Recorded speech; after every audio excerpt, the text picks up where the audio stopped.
Très bien, tout le monde. Ils détestent tellement l'Occident qu'ils sont même prêts à sacrifier leurs profits et à faire semblant d'être homosexuels. Je vais vous montrer ce nouveau scandale qui éclate actuellement au Royaume-Uni. Et il semble que, pour une fois, la BBC ait fait quelque chose de bien.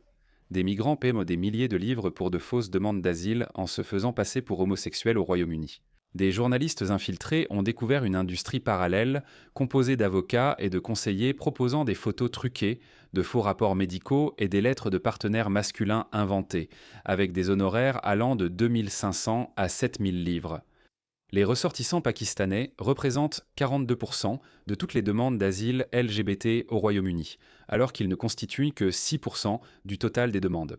Donc pour une raison quelconque, soit le Pakistan compte plus d'homosexuels par habitant que n'importe où ailleurs dans le monde, soit les Pakistanais ont trouvé un moyen de frauder le système d'asile britannique mieux que quiconque.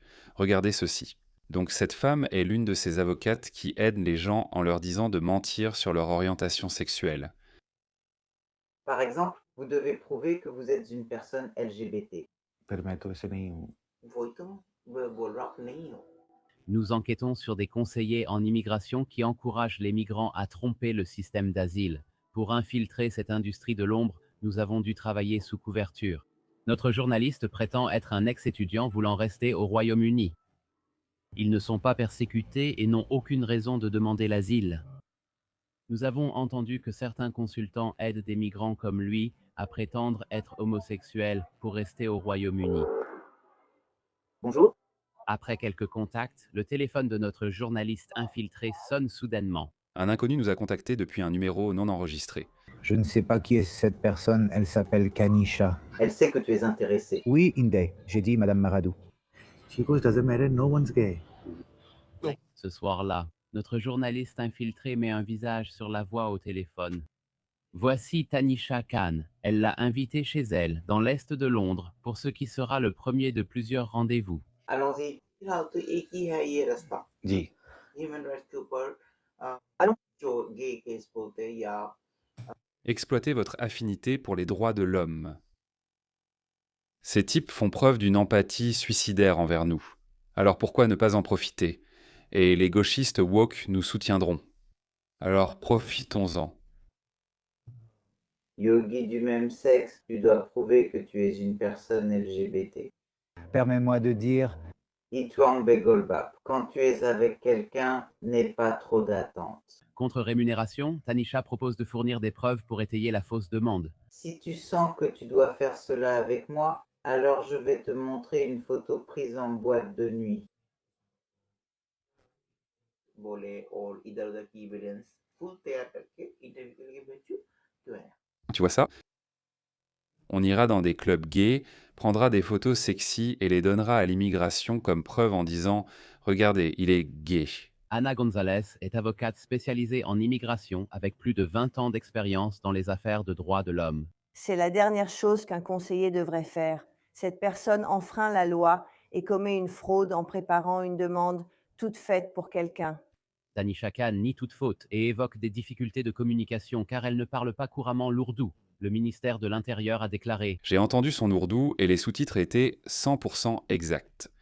J'ai compris chacun de ces mots, et il n'y a aucune divergence dans les sous-titres. D'accord, on ne dit pas « Oh, tu sais, tu n'es pas gay, personne n'est gay. Mais si tu veux aller dans cette direction, alors je peux t'aider. » C'est exactement ce qu'elle a dit. toute personne surprise en train d'essayer d'exploiter le système fera face à toute la rigueur de la loi. Oui, bien sûr. Je vais aussi te raconter une anecdote. Donc, tout au long de ma carrière, j'ai rédigé 3 ou 4 lettres de recommandation, 2 en Allemagne pour une raison quelconque, une au Canada et une en Australie. D'accord. Le gars en Australie était un vrai athée, sans aucun doute, et il est très facile de savoir si quelqu'un est vraiment un ex-musulman ou non. D'ailleurs, le reportage de la BBC confirme en fait qu'ils ne font pas seulement semblant d'être gays, mais qu'ils font aussi semblant d'être athées.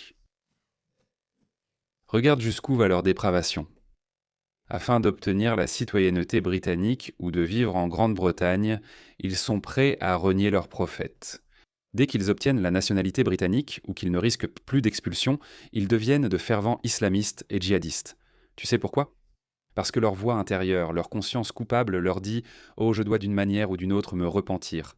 Je dois d'une façon ou d'une autre me faire bien voir par mon Allah. » Ils deviennent plus religieux, c'est exactement ce qu'on a aussi découvert chez les pirates de l'air du 11 septembre. Ils allaient dans des clubs de striptease et faisaient en toutes sortes de choses non islamiques. Mais pour réintégrer le giron de l'islam, ils vont redoubler d'efforts et faire le djihad et tout ça. Donc ces personnes sont en fait plus dangereuses que les musulmans ordinaires qui viennent ici légalement. Pour ce type-là, j'ai écrit une lettre pour lui après l'avoir connu pendant plus d'1 an. Et il m'a dit une fois, Haris Sultan, parfois je me demande si je n'aurais pas dû prétendre être homosexuel, parce qu'il connaissait un gars qui a fait semblant d'être gay et qui a ensuite obtenu sa résidence permanente australienne. Et dès qu'il a obtenu sa résidence permanente, il est retourné au Pakistan, il s'est marié avec une femme et a déposé les papiers pour elle. Il a reçu un appel de l'agent des visas qui lui a dit « On pensait que vous étiez gay ». Il a répondu « J'étais gay, mais maintenant ça va ». Je me suis corrigé et guéri, comme il l'a dit. Nous ne pouvions rien faire. Je me demandais pourquoi on ne pouvait pas annuler leur résidence permanente. Si vous vous êtes corrigé, vous ne devriez pas avoir de problème à vivre au Pakistan qui ne vous persécutera pas. Qu'en pensez-vous? Mais non, ils profitent pour de nos procédures. Ils profitent pour de notre bienveillance et ils exploitent notre respect des droits de l'homme. Je vais vous lire cet article rapidement. Sites frauduleux, manifestations simulées et faux athées au sein de l'industrie des fausses demandes d'asile. Il s'agit d'une industrie frauduleuse où des migrants paient pour des conseils afin de se faire passer pour homosexuels et demander l'asile, comme révélé dans la première partie de notre enquête en caméra cachée sur le système d'immigration. J'ai toujours l'impression qu'ils essaient de rejeter toute la faute sur ces intermédiaires pour migrants. Oui, ce sont des escrocs. Ils trompent le système. Ils enfreignent la loi.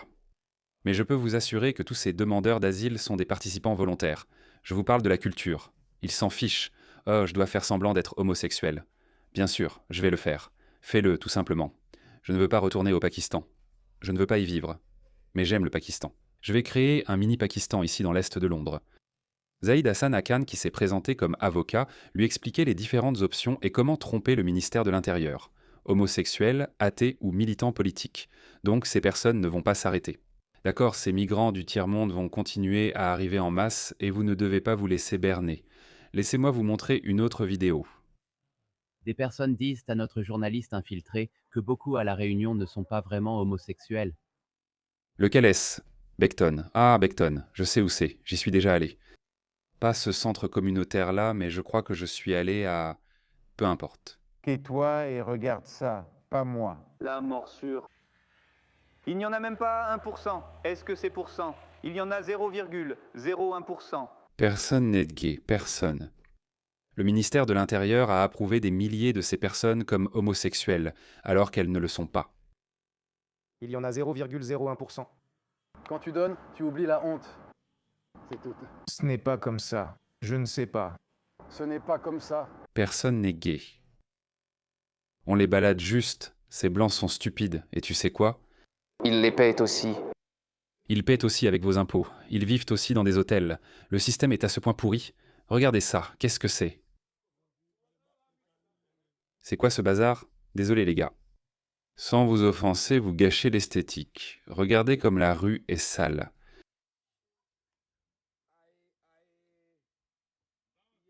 Désolé les gars, vous devez faire demi-tour. Sans vouloir vous offenser. Je sais que vous faites un barbecue, mais c'est de la ghettoisation. C'est juste la conséquence inévitable d'accueillir des gens de cultures étrangères. On finit par perdre sa propre identité. Ça ne ressemblait pas à une ville britannique. Aucun pays ne devrait perdre son identité. Oui, et je voulais te montrer ça. Regarde ça. Prévision de la migration nette sous chaque parti de 2029 à 2034. Donc si les Verts arrivent au pouvoir, leurs politiques feront venir près de 4,4 millions de migrants. Tu peux deviner qu'ils ne viennent pas de République tchèque ou de Pologne. Ils viendront du Bangladesh, d'Inde, du Pakistan et d'autres pays du tiers-monde. Avec les travaillistes, ce sera toujours 1 million, et avec les conservateurs, ce sera juste en dessous d'1 million. Donc réforme est probablement la meilleure option. Je pense qu'avec Restore, ce sera négatif, donc pas de restauration. Je vais juste vous montrer quelques tweets de Rupert Lowe. Je ne sais pas s'il pourra faire tout ça. Je ne sais pas, mais on peut toujours rêver. Je pense qu'il nous faut un dictateur qui puisse simplement suspendre la Constitution et toute jurisprudence et dire « Tu sais quoi? D'où viens-tu » Expulsé. Et tu penses que c'est donc qu'un homme de 50 ans qui épouse une fille de 9 ans, c'est une bonne chose? Tu y as pensé? Expulsé. C'est ce type de politique d'expulsion ferme qu'il nous faut. Si tu as aidé un migrant illégal à escroquer le peuple britannique pour rester dans notre pays, un gouvernement Restore Britain t'enverra en prison. J'irai encore plus loin et je dirai retirer leur nationalité et expulser. Je comprends que certains pays ne sont pas prêts à reprendre ces personnes, comme certains Britanniques d'origine pakistanaise nés et élevés en Grande-Bretagne. Le Pakistan pourrait répondre « ce ne sont pas nos citoyens ». Je pense qu'il nous faut une nouvelle colonie pénitentiaire. Quelque part au milieu de l'Atlantique. On peut sûrement trouver une petite île. Viens vivre ici. Construis ton infrastructure. On va te donner un peu d'argent. D'accord. On va te donner des matières premières pour que tu puisses construire des cabanes et des baraques, tu vois. Et voyons comment tu t'en sors. Voyons si tu peux rendre un pays aussi prospère que l'Australie sur cette petite île, tu vois. Les gens aiment insulter les Australiens en disant « Oh, vous étiez des bagnards ». Oui, regarde, même les bagnards, s'ils en ont l'occasion, peuvent construire des pays incroyables comme l'Australie. N'est-ce pas incroyable? C'est pourquoi j'ai beaucoup de respect pour la culture occidentale, surtout anglo-saxonne. Et ils disent dehors que tu es un lèche-botte, un suiveur. Eh bien, je me fiche de ce que vous dites, mais les faits ne mentent pas. Donc, ces gens qui te détestent feront tout pour vivre parmi vous.